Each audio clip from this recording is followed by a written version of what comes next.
जय श्री कृष्णा। दूसरा अध्याय हिरण्याक्ष का वध होने पर हिरण्याक्षपु का अपनी माता और कुटुंबियों को समझाना। ओम नमो भगवती वासुदेवाय।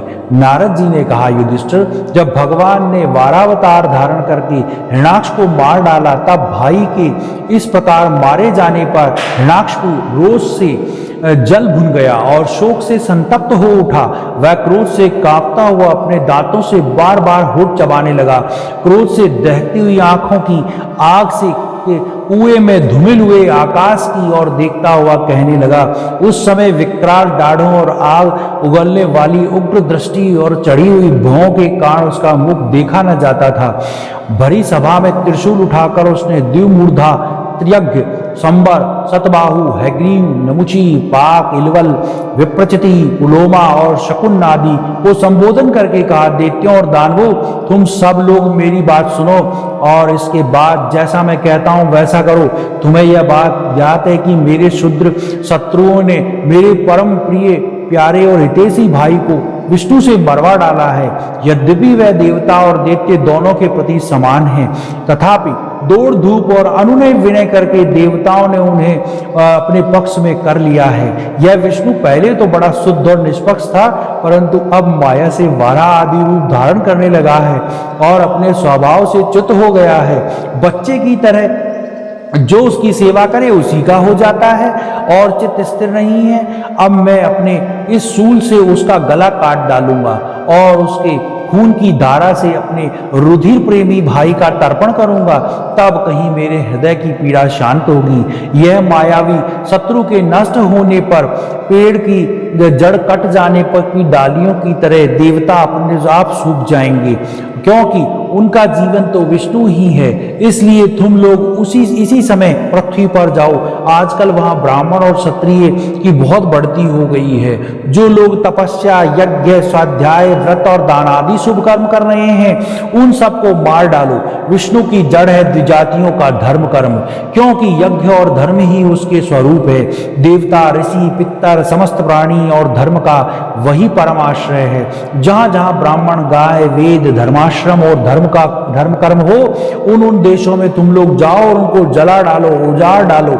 दैत्य तो स्वभाव से ही लोगों को सताकर सुखी होते हैं। दैत्यराज हिरण्याक्षपु की आज्ञा उन्होंने बड़े आदर से सिर झुकाकर स्वीकार की और उसी के अनुसार जनता का नाश करने लगे।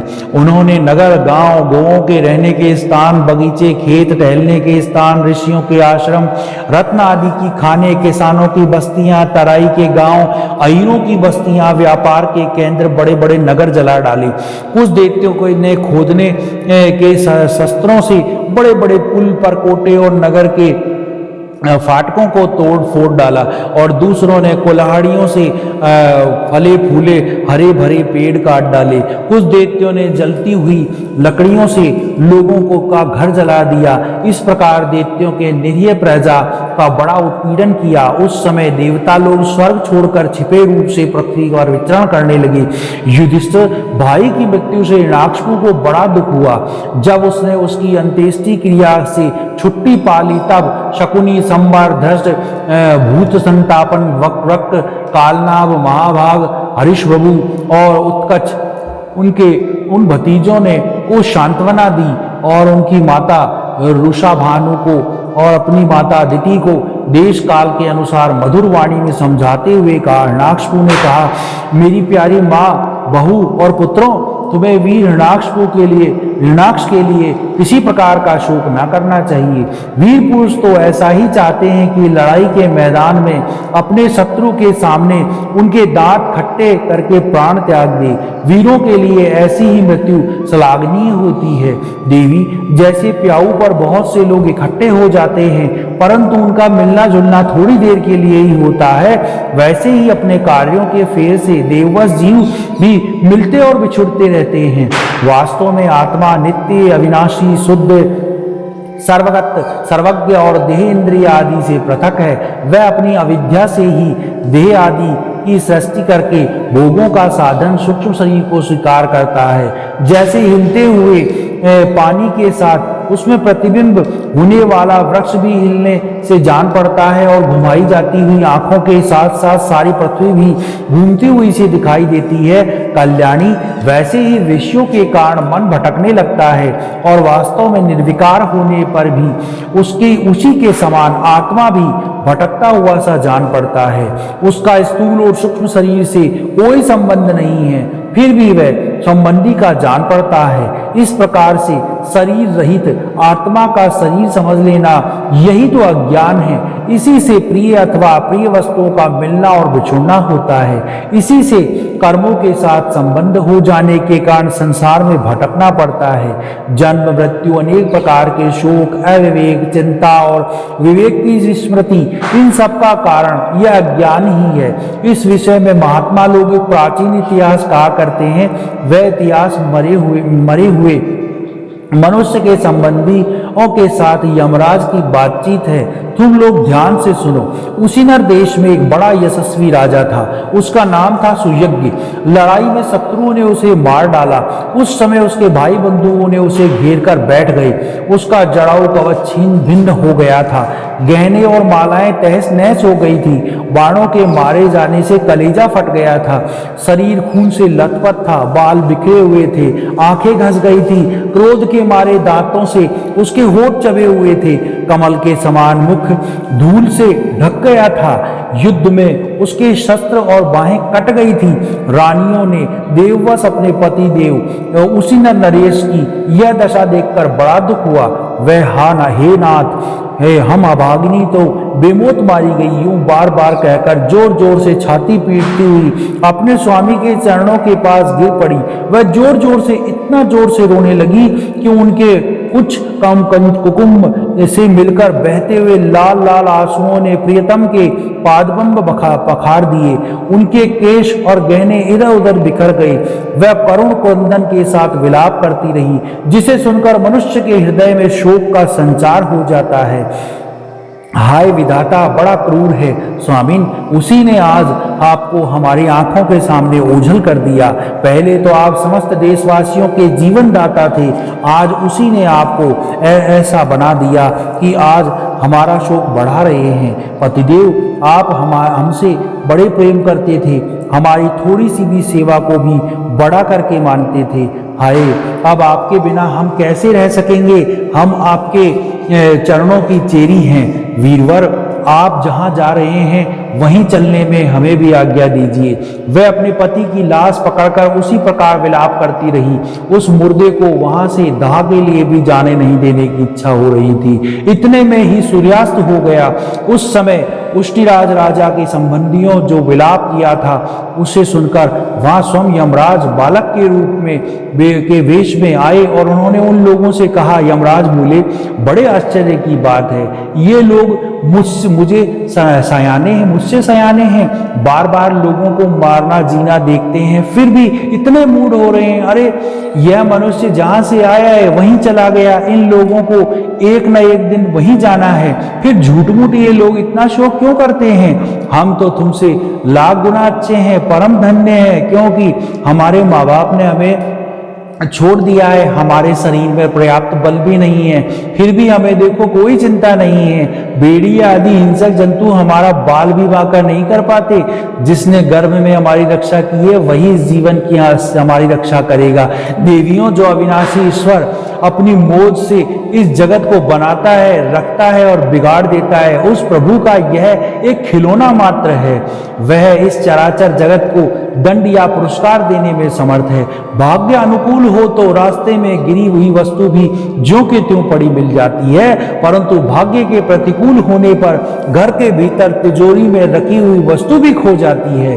जीव बिना किसी सहारे के देव की दया दृष्टि से जंगल में भी बहुत दिनों तक जीवित रह जाता है, परंतु देव के विपरीत हो जाने पर घर में सुरक्षित रहने पर भी मर जाता है। रानियों, सब प्राणियों की मृत्यु अपने पूर्व जन्मों के कर्म वासना के अनुसार समय पर होती है और उसी के अनुसार उसका जन्म भी होता है, परंतु आत्मा से अत्यंत भिन्न है। इसलिए वह उसमें रहने पर भी उसके जन्म मृत्यु आदि धर्मों से अछूता ही रहता है। जैसे मनुष्य अपने मकान को अपने से अलग और मिट्टी का समझता है, वैसे ही यह शरीर भी अलग और मिट्टी का है।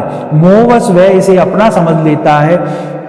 जैसे बुलबुले आदि पानी में विकार आदि, घड़े में आदि मिट्टी का विकार, गहने आदि स्वर्णों का विकार समय पर बनते हैं, रूपांतरित होते हैं और नष्ट हो जाते हैं, वैसे ही उन्हें तीनों के विकार से बना हुआ यह शरीर भी समय समय पर बन और बिगड़ जाता है। जैसे काठ में रहने वाली व्यापक अग्नि स्पष्ट ही उससे अलग है, जैसे देह में रहने पर भी वायु का उससे कोई संबंध नहीं है, जैसे आकाश सब जगह एक साथ रहने पर भी किसी के दोष गुण से लिप्त नहीं होता, वैसे ही समस्त देहेंद्रियों में रहने वाला और उसका आश्रय आत्मा भी उससे अलग और निर्लिप्त है। मूर्खों, जिसके लिए तुम यह शोक कर रहे हो, वह सुयोग्य नाम का शरीर तो तुम्हारे सामने पड़ा है।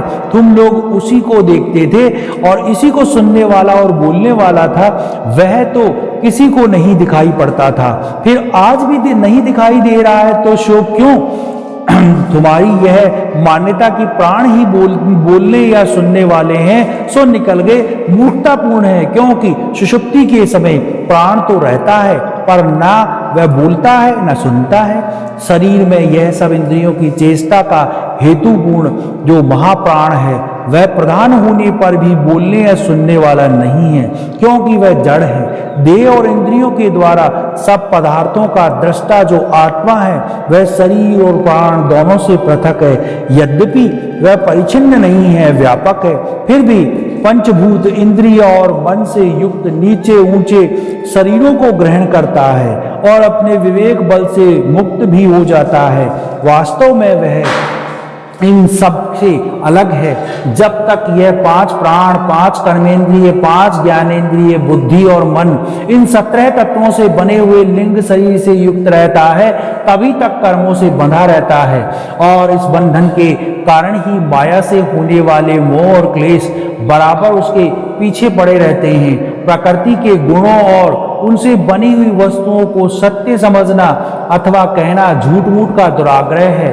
मनोरथ के समय की कल्पित और स्वप्न के समय की दिख पड़ने वाली वस्तुओं के समान इंद्रियों के द्वारा जो कुछ ग्रहण किया जाता है, सब मिथ्या है। इसलिए शरीर और आत्मा का तत्व जानने वाले पुरुष ना तो अनित्य शरीर के लिए शोक करते हैं और नित्य आत्मा के लिए ही, परंतु ज्ञान की दृढ़ता न होने के कारण जो लोग शोक करते रहते हैं, उनका स्वभाव बदलना बहुत कठिन है। किसी जंगल में एक बहेलिया रहता था।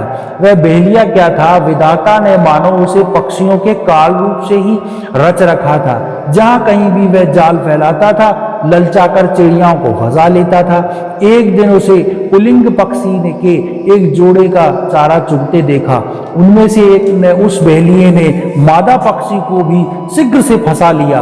कालवश वह जाल में फंदों में फंस गई। नर पक्षी को अपनी मादा की विपत्ति को देखकर बड़ा दुख हुआ।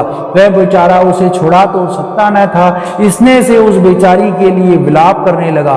उसने कहा, यूं तो विधाता सब कुछ कर सकता है, परंतु है बड़ा निर्दयी। यह मेरी सहचरी तो एक स्त्री है, दूसरे मुझ अभागे के लिए शोक करती हुई बड़ी दीनता से छटपटा रही है। इसे लेकर ये क्या करेगा? उसकी मौज हो तो मुझे ले जाए, इसके बिना मैं अपना यह अधूरा विधुर जीवन जो दीनता और दुख से भरा हुआ है लेकर क्या करूँगा? अभी मेरे अभागे बच्चों में के पर भी नहीं जमे हैं। स्त्री के मर जाने पर उन मातृहीन बच्चों को मैं कैसे पालूंगा? ओह, घोंसले में वे अपनी माँ की बाट देख रहे होंगे। इस तरह वह पक्षी बहुत सा विलाप करने लगा। अपनी सहचरी के वियोग से वह आतुर हो रहा था। आंसुओं के मारे उसका गला रुंध गया था। तब तक काल की प्रेरणा से पास ही छिपे हुए उसी बेलिए ने ऐसा बाण मारा कि वह भी वहीं लौट गया। मूर्ख रानियों, तुम्हारी भी वही दशा होने वाली है। तुम्हें अपनी मृत्यु तो दिखाई नहीं देती, इसके लिए रो पीट रही हो। यदि तुम लोग 100 बरस तक इसी तरह शोकवश छाती पीटती रहो तो भी अब तुम इसे नहीं पा सकोगी। हिरण्याकशिपु ने कहा। उस छोटे से बालक की ऐसी ज्ञानपूर्ण बातें सुनकर सब के सब दंग रह गए। उसीदा नरेश ने भाई बंधुओं को और स्त्रियों के साथ यह समझ लिया कि समस्त संसार और उसके सुख दुख अनित्य और मिथ्या है। यमराज का यह उपाख्यान सुनाकर वहीं अंतर ध्यान हो गए। भाई बंधुओं ने उसे सुयज्ञ का अंत्येष्टि क्रिया की। इसलिए तुम लोग भी अपने लिए या किसी दूसरे के लिए शोक मत करो। इस संसार में कौन अपना है, कौन अपने से भिन्न, क्या अपना है और क्या पराया। प्राणियों को अज्ञान के कारण ही अपने पराये का दुराग्रह हो रहा है। इस भेद बुद्धि का और कोई कारण नहीं है। नारद जी ने कहा, युधिष्ठिर, अपनी पुत्र वधु के साथ दिति ने हिरण्याकशिपु की यह बात सुनकर उसी क्षण उत्तर शोक का त्याग कर दिया और अपना चित्त परम तत्व स्वरूप परमात्मा में लगा दिया। दूसरा अध्याय समाप्त। ओम नमो भगवते वासुदेवाय। बोलो भगवान श्री कृष्ण की जय।